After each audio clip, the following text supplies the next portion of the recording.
Alright, so I figured out how to use mmorph inside of the msoundfactory. This is actually msoundfactory, which is inside of mxxx.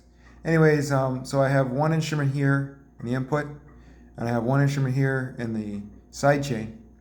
And so basically that's how mmorph works inside of msoundfactory in terms of the module. Okay, so this one is A and this one is B. So when we have this ratio slider over here in the control panel, that's the blended signal, and that would be the sound factory, and that is the mpowersynth. So in that way, as long as follow ratio is selected, it's going to follow those two sounds, and you'll be able to A-B back and forth between those. And this will control what's happening in A, and this will control what's happening in B. And there's also a way to swap those, and using this one here.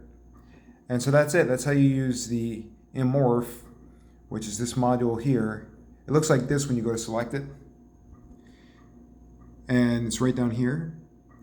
And anyways, these are all such exceptional plugins. If you have any curiosity about what's going on with these building blocks, I found that the quickest way to figure out what's really what is to click the little question mark that's inside this. Now I know that sounds self-explanatory, but what's funny is they didn't include the descriptions of these things inside of any of the manuals. So they're actually the only way to know what this thing actually does and how it functions inside msoundfactory is to actually click this, because there's a lot of descriptions for these things, but nobody really knows what they mean in particular in this particular module. So that's why it's very helpful to have these. And so there's a lot of these little menus I found inside of the Melda products that have additional bonus descriptions like this. Some of them do not exist in the PDF document or the manual. So that's interesting, and it's a better way to really know what something is for. So anyways, that's just how to utilize mmorph, which is one of the most powerful tools ever created in the modern era for kind of blending sounds together. And so anyways, that's how you do it inside of msoundfactory, and whatever systems support the mmorph as a module, you can do that. So you can also use it as a standalone plugin, but that's more self-explanatory, using sidechain and whatnot once you figure out how to route sidechain. But what's really cool is when you use it inside of the msoundfactory or mxxx, because it also has it, but it's more for effects-based audio and whatnot.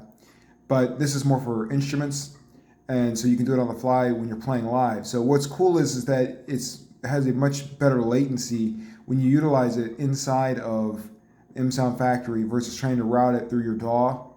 So I just happened to notice that. And you can also toggle that as well, because it has these advanced buffering settings and whatnot.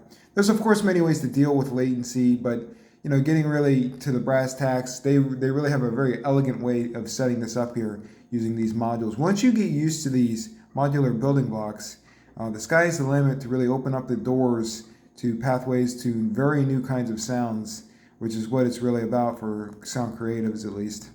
Anyways, mmorph, how do you set it up in msoundfactory? See you later.